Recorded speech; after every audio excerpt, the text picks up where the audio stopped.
Hey guys, welcome back to today's video. Today is Monday, March 2nd, 2020, and man, a lot has changed in 24 hours. Officially, based off the 5/38, 2020 Democratic primary projection, Vice President Joe Biden now is the favorite to win the majority of pledged delegates. As of right now, Joe Biden has surpassed Bernie Sanders in terms of the 538 rankings very narrowly, and looks like he may be on an uphill climb the day before Super Tuesday. The reasoning? An entire string of endorsements. Today, Senator Amy Klobuchar dropped out of the presidential race and endorsed Vice President Joe Biden. Mayor Pete Buttigieg from South Bend, Indiana, endorsed Vice President Joe Biden. And former representative, or I guess I would refer to him as Representative, Beto O'Rourke, everyone knows him, ran for Senate in 2018, came very close, won more votes than any Democrat in the state of Texas, endorsed Vice President Joe Biden. So pretty much this is definitely going to become a two-way race. Bloomberg, Warren, completely out of the picture at this point. They've lost a lot of notable endorsements. There's actually some speculation, because Biden does have an event in California tomorrow, that Senator Kamala Harris might end up endorsing Joe Biden as well for President of the United States of America. And the reason why these last few endorsements have completely derailed the Sanders campaign in terms of their chances at the nomination is because this leads closer and closer to a contested convention. The reason being, once Klobuchar and Buttigieg were taken out of the mix, their support jumped over to Joe Biden. That was kind of expected. They're moderate candidates. They don't exactly have the most progressive history. And the next candidate to turn to would be either Joe Biden and Michael Bloomberg. And it looks like both of those candidates have made that decision for their supporters tonight. Many supporters, typically at least, follow through with what their candidate says and are likely to end up turning to Joe Biden as a result, which is exactly why 538 has dropped down Bernie Sanders' chances at the nomination drastically.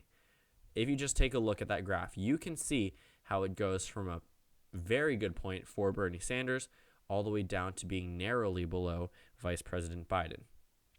By the way, I use Vice President Joe Biden, Senator Sanders, Senator Bernie Sanders interchangeably. I do not use titles to refer to someone as more impactful. Sometimes I say Vice President Biden and Donald Trump. It's nothing personal against either of them or for either of them. I occasionally say President Donald Trump and Joe Biden. It really just all depends as it's coming off.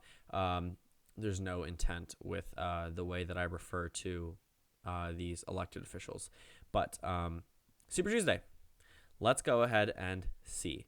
So it doesn't look like Bernie Sanders is going to get the total number of delegates that he was expected the last time I made an analysis video about this, which was yesterday, might I add. California is still expected to go to Bernie Sanders by a pretty large amount. Joe Biden's numbers jumped up just a little bit, mainly because of these new endorsements. Buttigieg's 4 or 5% in the state definitely adds to Biden's 14%, which he would no longer be viable, but now he is.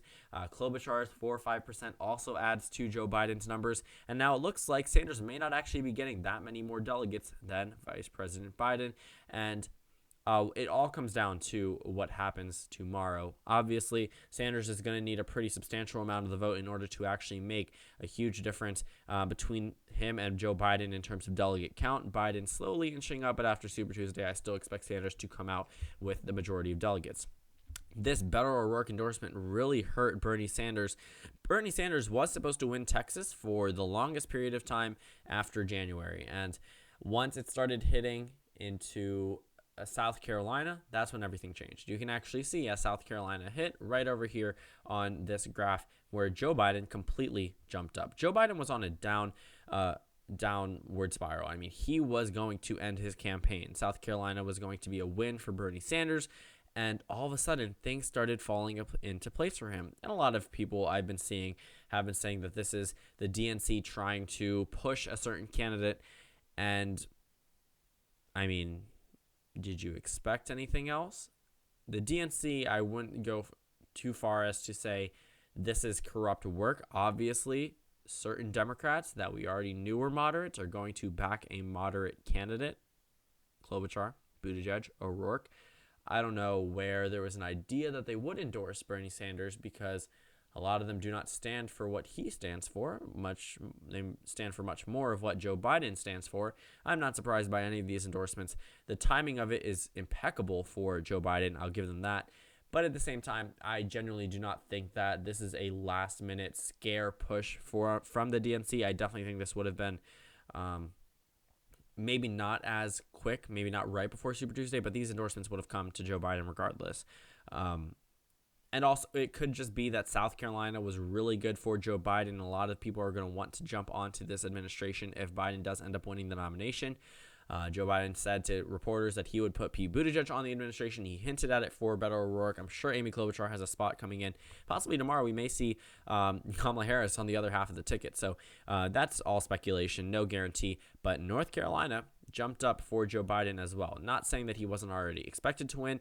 Not much new there, just that the support definitely is jumping up Biden. I mean, Virginia, Massachusetts was never really too big for Joe Biden.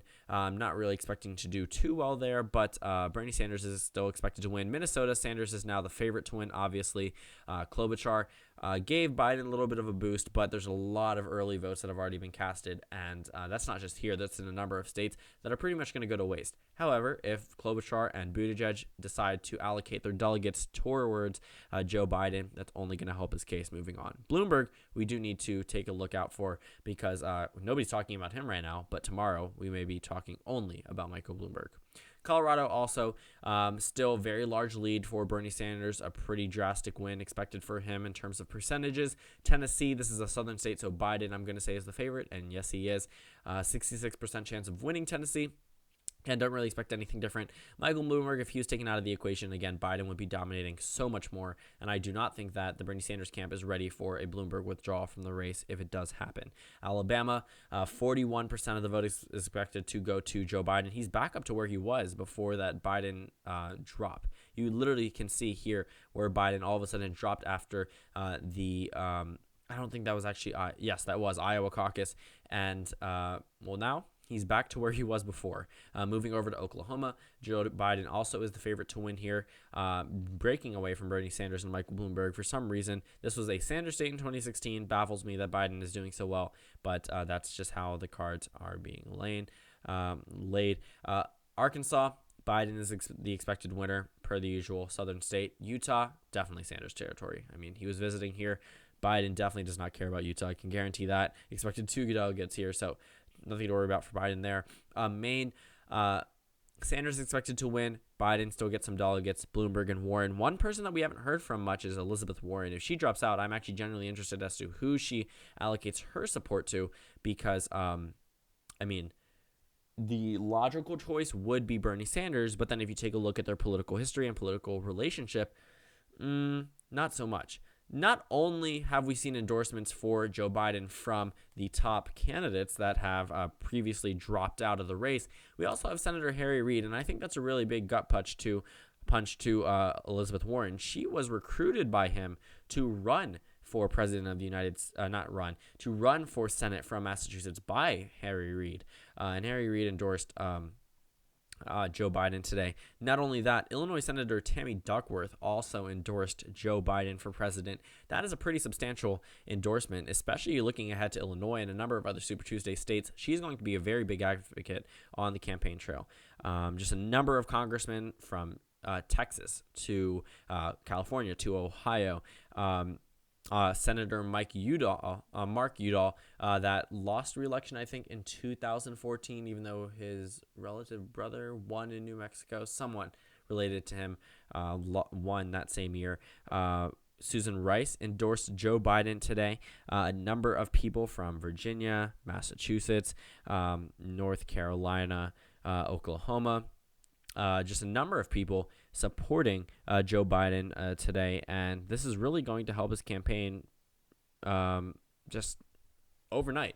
And tomorrow is Super Tuesday. I really hope I will be live streaming that. I won't be home till about 8:30, so a lot of the early results I'm not going to see. The exit poll data I'm probably not going to see, but I will try to be live for you guys. But this entire string of endorsements Joe Biden's campaign just went all the way up. If you look actually at where consumer confidence is in the markets, a lot of people are buying shares into Joe Biden. I mean, at one point he was lower than Bloomberg, for crying out loud. So I know a lot of those people that got that 8-cent shares for yes were really, really happy.